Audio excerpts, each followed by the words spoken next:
gosh, so today is Saturday, April 27th, and I am about to go adopt a dog. So he's actually a puppy. I'll get more to that in a second, but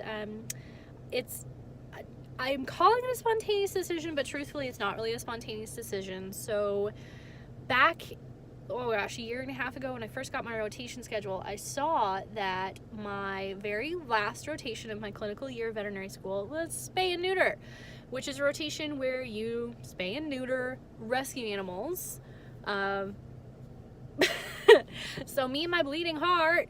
So I lost Kaylee just over a year ago, and it's been hard not having a dog of my own. I mean, I have my stepdog, my boyfriend's dog Thunder, who is the best dog in the world. But we just don't have that like really close emotional bond that I had with Kaylee, my last dog. Yeah, I just don't have that bond with him. You know, he's great. He's super friendly, affectionate, but just, I don't know. He has his person, and that's my boyfriend. So anyway, when I saw that my last rotation was spay and neuter, I kind of jokingly said to myself, like, oh, well, I guess I'm going to be coming home from school with the dog because it's my last rotation. It's not like I'll be busy after that other than working. So I was always joking about it, but in the back of my mind, I was like, no, like, legit, if I meet the right dog. So I did. Met the right dog. I met a perfect puppy. He's 4 to 6 months old.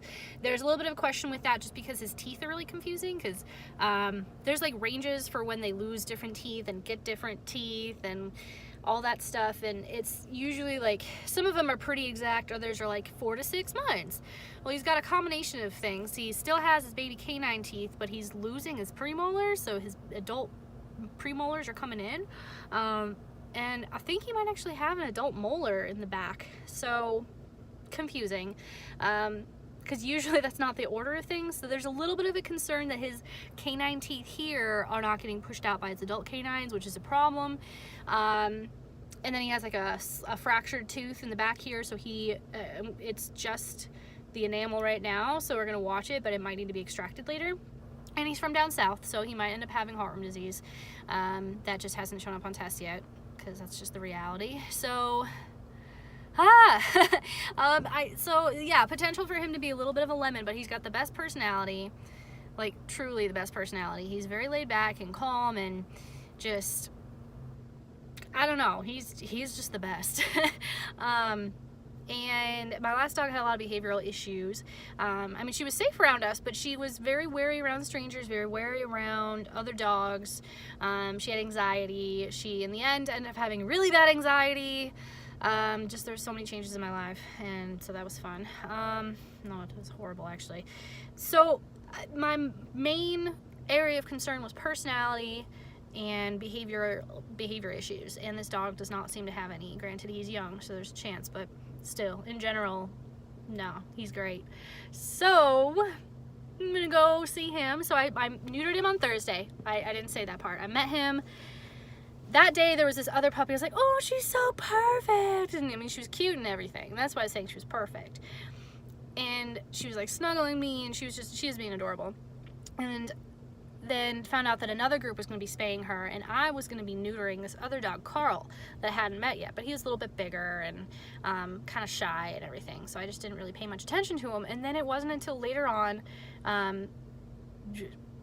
like a half an hour later, when I actually met him, because I had to do his exam and get to know him and everything, and I was like, whoa, like, this guy's pretty cool. And he's a coon hound.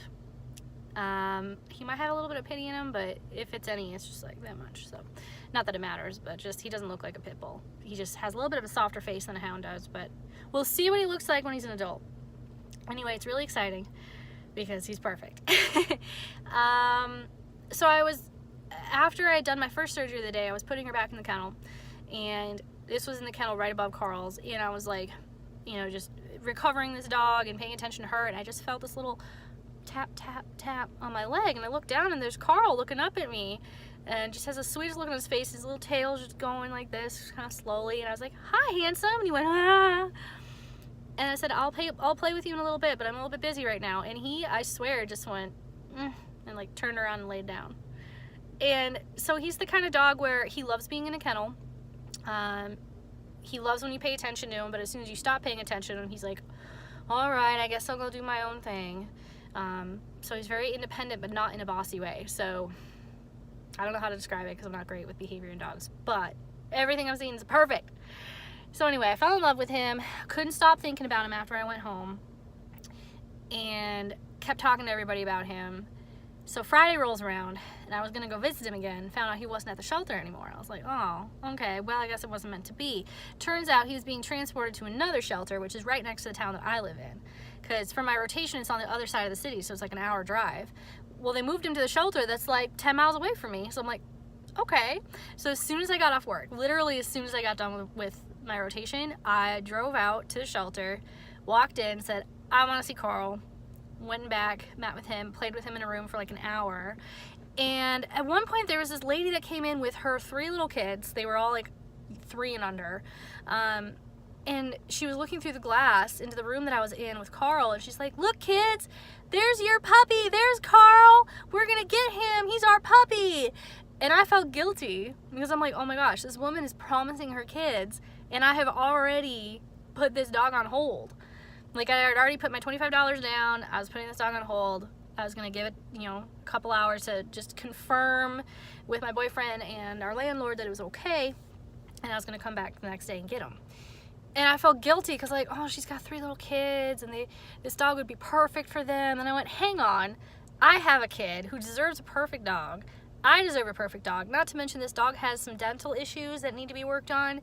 And he deserves an owner who not only can take care of it, but will take care of it. And who will also brush his teeth every single day, because he needs to have his teeth brushed every single day, because this dog already has he already has dental tartar, which is insane because he's young. And I love dentistry in dogs, so for anyone to get this dog, I think it's best that it's me.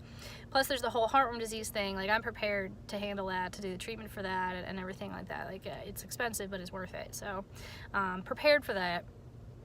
So yeah, I'm gonna go get Carl, and I will update you guys later.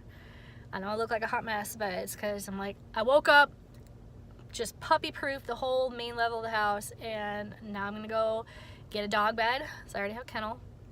I'm just gonna get a dog bed and an extra bag of puppy food, because I know they're gonna give me a puppy food bag, but they're tiny. And then some toys. And I'm gonna go get Carl. So excited.